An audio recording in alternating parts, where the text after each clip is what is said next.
Advocate Prakash Ambedkar यांनी पंतप्रधान नरेंद्र मोदी खोटे बोलले नसून 15 लाख प्रत्येकाच्या खात्यामध्ये दिले जातील याविषयी ते खरेच बोलले असे वक्तव्य केले।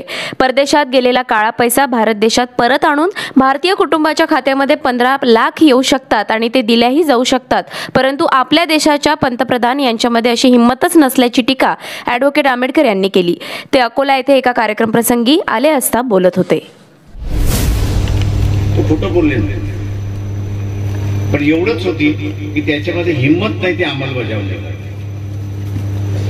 त्यांनी काय म्हटलं की 15 लाख देतो, हे अजिबात खोटं नाही।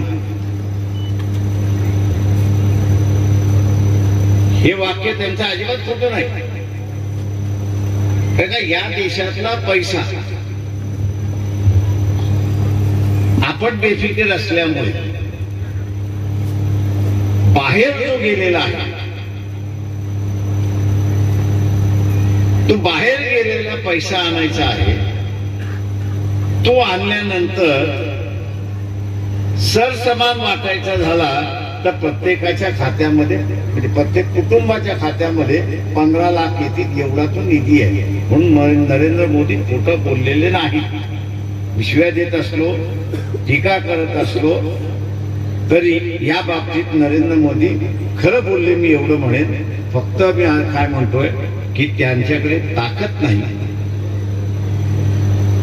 हिम्मत नाही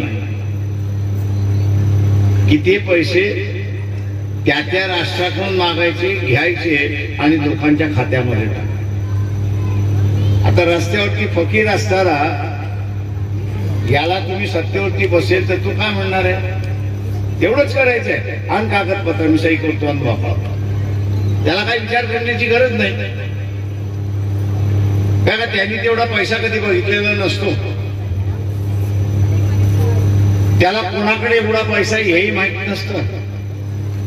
त्याला फक्त एवढंच माहिती आहे की माझ्या बरोबर इतरांची गरिबी जाणार आणि म्हणून मी सही करून मोकळा होणार। आज आपल्याला त्या सत्तेवरती पोरगा, पोरानंतर त्याचा बाप, त्याच्यानंतर त्याचा नातू, त्याच्यानंतर त्याचा पंतू, त्याच्यानंतर त्याचा पंतू, असं जे राजकारण चाललेलं आहे हे आपल्याला मोडलं।